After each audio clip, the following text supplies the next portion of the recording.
जिस सनक के संकल्प से जो लक्ष्य की ओर बढ़ते हैं उन्हें ही तपस्वी कहते हैं। साधु एकांत तो सांसारिक शोर में इन्हीं सूत्रों पर चलते हैं। कर्म से धर्म और धन के लक्ष्य पर पहुंचते हैं। अपने कष्टों की कमाई से स्वउपकार और परोपकार करते हैं। जो कभी सत्पात्र के अभाव में तो कभी स्वार्थ के भाव में दान के दरवाजे बंद रखते हैं।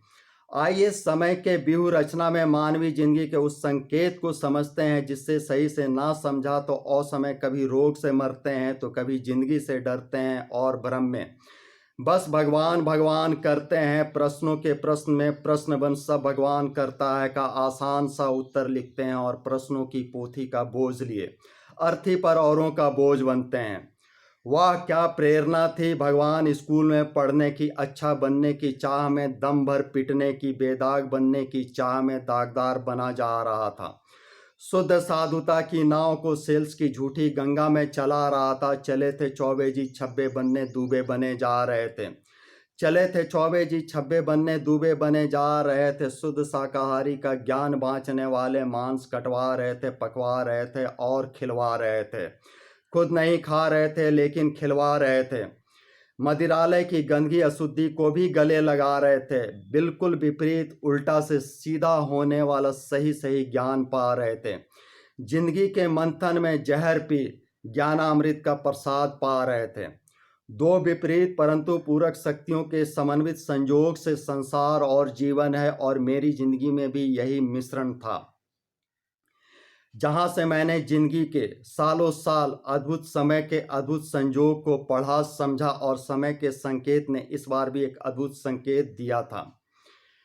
दो विपरीत जिद्दी इंसान, दो सनकी जिद्दी इंसान को एक ही प्लेटफॉर्म पर विपरीत अवस्था में खड़ा किया था। जहां एक तरफ पूरब इच्छाहीनता ज्ञान का वरदान था तो वहीं पश्चिम भौतिक गुरु, भौतिक चकाचौंध वाली जिंदगी जीने वाला, भौतिक भोग सुविधानुसार धन धन पर आधारित जीवन जीने वाला चाह वाला इंसान था।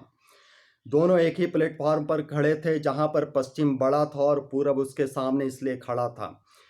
किसी जिद सनक ने, चूंकि पश्चिम भी सनकी था और पूरब भी सनकी था, तो ऐसे ही जिद सनक ने पूरब के नीचे बैठने वाला जो कुर्सी था उसे छीन लिया, उसे हटा दिया। चूंकि पूरब के जिंदगी में जप जाप ध्यान का शक्ति था, ऊर्जा था, इसलिए उसने अपने जिद सनक से एक संकल्प लिया और सालों साल खड़ा रहने का वचन सिद्ध कर लिया। और बड़े शान से जहां उसके अन्य सहयोगी थोड़ी थोड़ी देर में बैठने का प्रयत्न करते उनका शरीर निढाल हो जाता, वहीं यह घंटों घंटा जो है आराम से खड़ा रहता, अपने आप को मानसिक जाप में लगाए रखता। शरीर इतना शांत, मन इतना शांत था कि इसकी थकान होती ही नहीं थी। इसकी आंतरिक ऊर्जा इसे हमेशा प्रेरित रखती और हमेशा यह चार्ज रहता था। अपने ब्रेन पावर को, अपने मानसिक ऊर्जा को, अपनी प्रकृति को, अपने इस शक्ति को प्रकृति के जनरेटर से, अपने इस पावर हाउस को नेचर के जनरेटर से, नेचर के पावर हाउस से जोड़ के रखता और वहां से शक्ति अर्जित करते रहता। धीरे धीरे समय के संकेत को पढ़ने वाला बनता जा रहा था। उस प्रतिष्ठान में आने वाले लोग चूंकि समझते कि दुकान में रखा रहने वाला या कोई स्टैच्यू है, मैनिक्वीन है, इसलिए अक्सर इसे खड़ा देखकर कुछ लोग दूर से पूछते कि वह आदमी है या स्टैच्यू है। और कुछ लोग जब नज़दीक आने पर अभिवादन होता तो चौंकते, आश्चर्यचकित होकर बोलते रहे मैं तो आपको स्टैच्यू समझ रहा था। इस तरीके से यह हवा में अब आने वाले संकेत को भी पढ़ने का यत्न कर रहा था और समझ रहा था धीरे धीरे। पश्चिम का जो स्टार था वह चूंकि भूतकाल, वर्तमान काल और भविष्य काल के सूत्रों का संकेत नहीं समझ रहा था, उस फॉर्मूला को नहीं जान रहा था, इसलिए वह गलती करता चला जा रहा था। चूंकि किसी भी इंसान की ज़िंदगी में जो भूतकाल होता है, भूतकाल की ऊर्जा का वर्तमान पर प्रभाव होता है और वर्तमान में बहुत अच्छा ज़िंदगी होने के कारण बहुत लोग ऐसी गलतियों को करते हैं कि जो कर्मफल का सिद्धांत है उसके विपरीत आचरण करते हैं।